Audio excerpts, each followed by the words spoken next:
Si Bianca, kabalubala ka mo, nga matanda magkanta.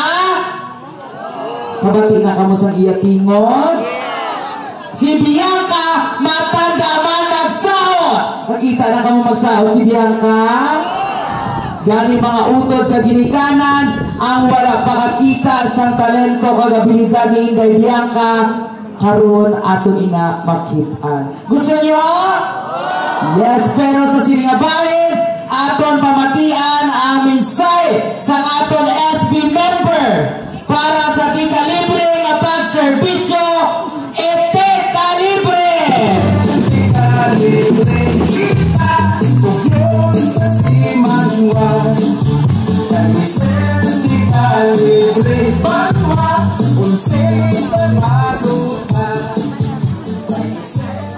Hello. Gusto ko gani ganay kamyawon ang kapitan sa sininga barangay, tanan nga barangay kagawad, barangay personnel, speakerman, mayo nga po nang da sa inyo. Kag ginatamyaw ko man dagali ang former kapitan sa barangay Takboyan, kag EBC President si Kapitan Boy Navarro, mayo nga po nang dakap.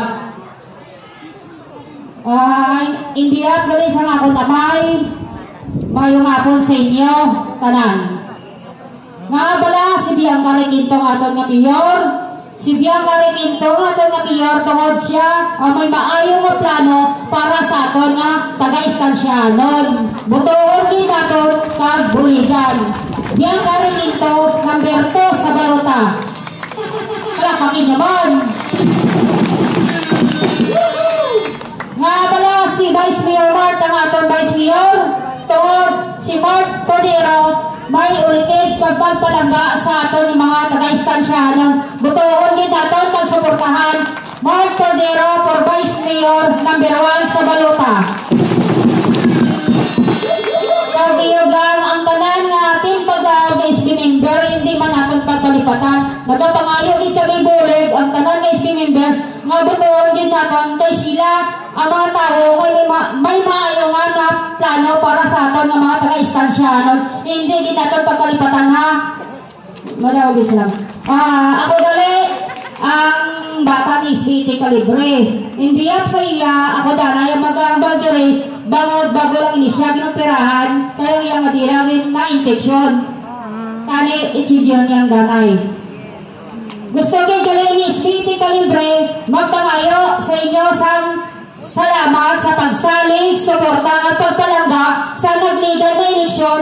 Tungod sa inyo, nagdaog siya. Madamo kayo nga salamat.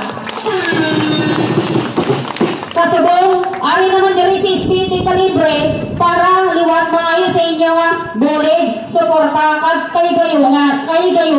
Tani butuon gid naton kag buligan si SBT Kalibre. Bangod si SBT Kalibre mas kinapili ang serbisyon kamo kisa sa iyang mga galingon. Nakakinyan, doon na pa yung amaw.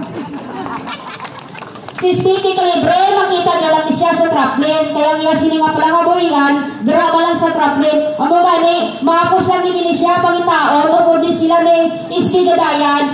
Ang iyang sininga palang itan, naraman sa traplet. Si SBT Kalibre, gusto yagid na mag-servisyo sa inyo.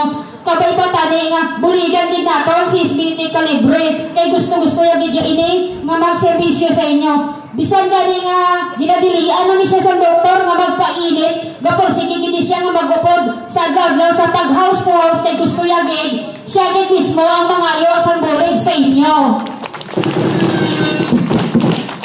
Sa liwat, hindi gid naton pagkalipatan ang tanan nga team pag-aon, buton gid naton both straight team pag-aon